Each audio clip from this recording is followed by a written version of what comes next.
little bit about siblings and your relationship. So your relationship is different now. It's evolving. We'll just call it that. Your relationship is evolving.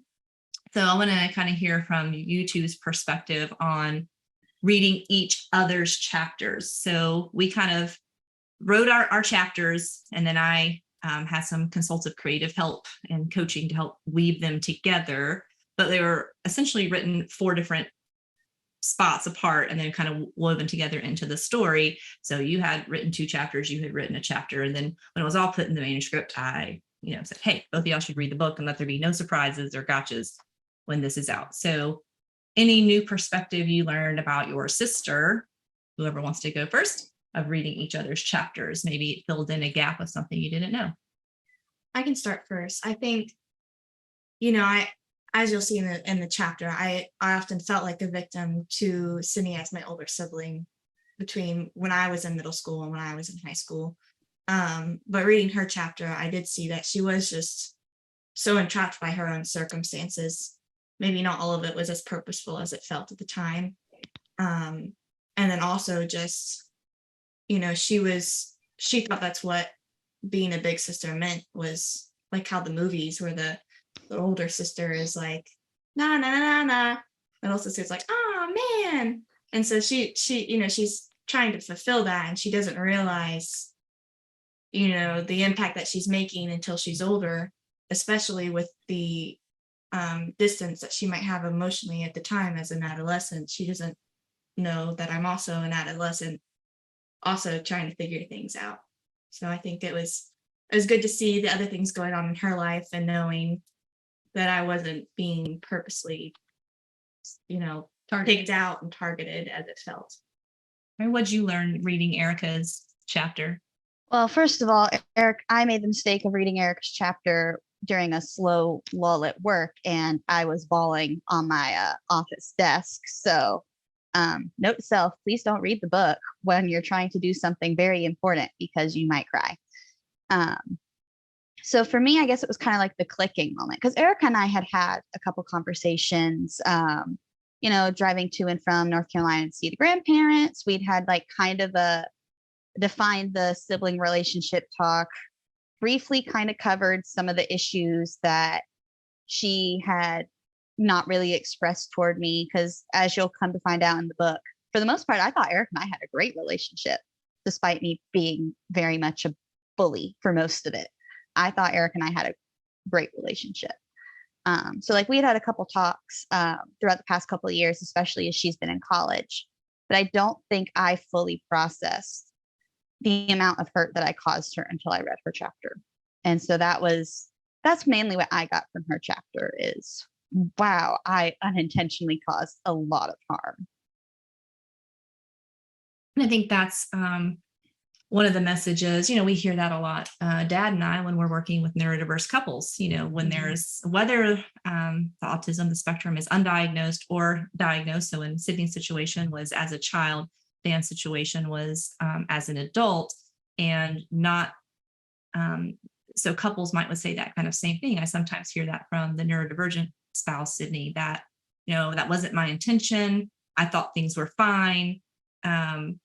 And so there was a kind of a moment then of kind of hearing the story all together. You were able to kind of see the impact. And when you saw the impact, then what feeling did that cause in you? It was a lot of regret. That was the first initial emotion that hit me.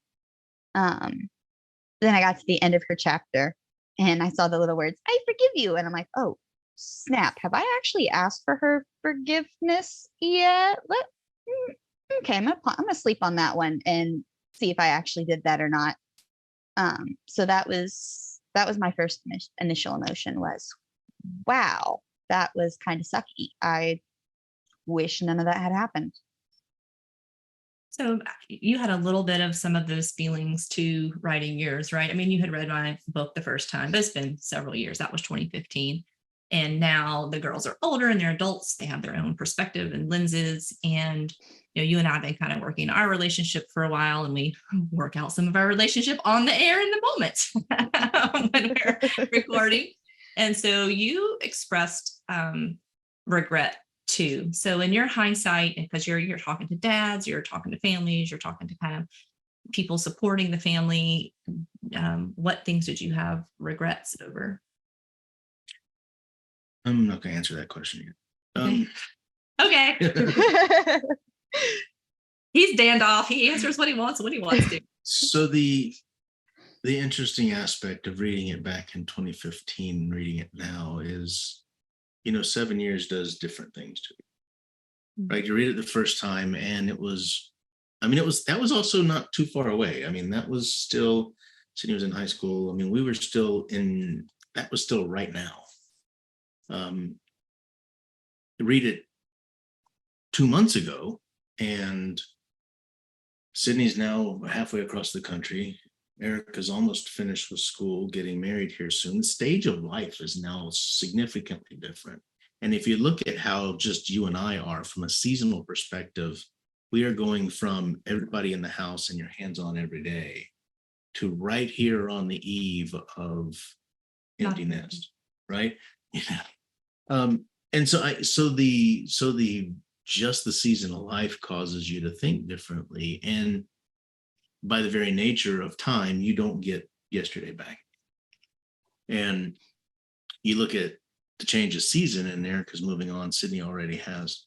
And, softball season, there's not another one of those. There's not any more soccer.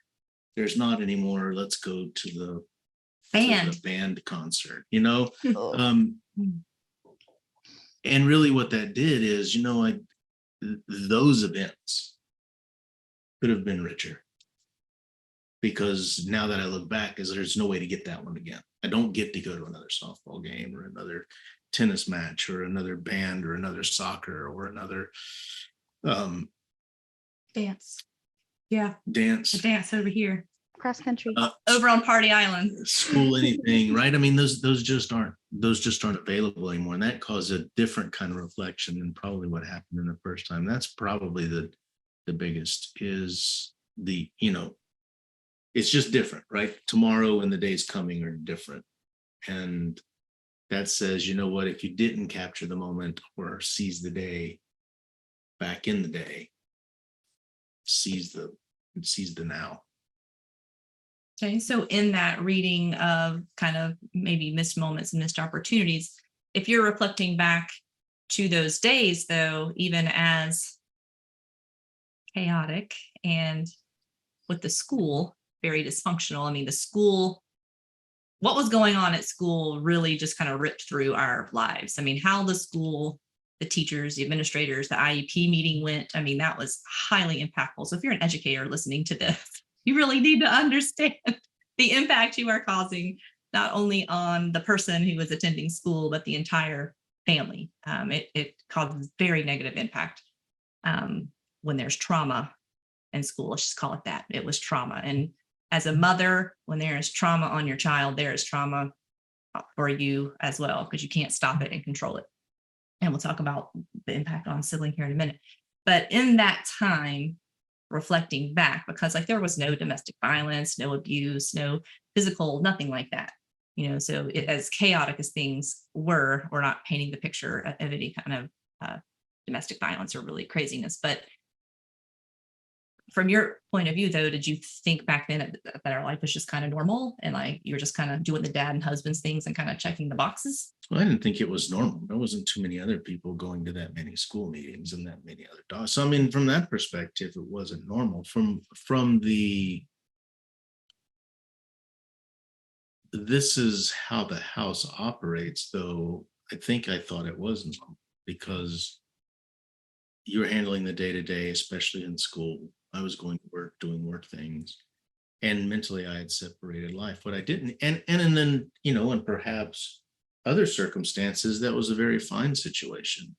But what I didn't appreciate was how overwhelming for you everything was. And because of that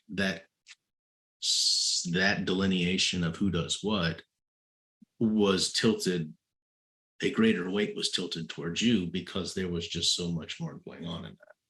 That's the part I didn't appreciate until way later. And had I been able to take some of burden of whatever kind, maybe it wasn't even just a go and do a thing. Maybe it was just simply be more around for you, would have been, I just got a cramp in my foot. Oh my gosh. A very inopportune moment and a touching part of the podcast. Dan gets a foot cramp. Wow, that was Maybe that's psychosomatic, like you're getting vulnerable, and so your brain's like, do something right now.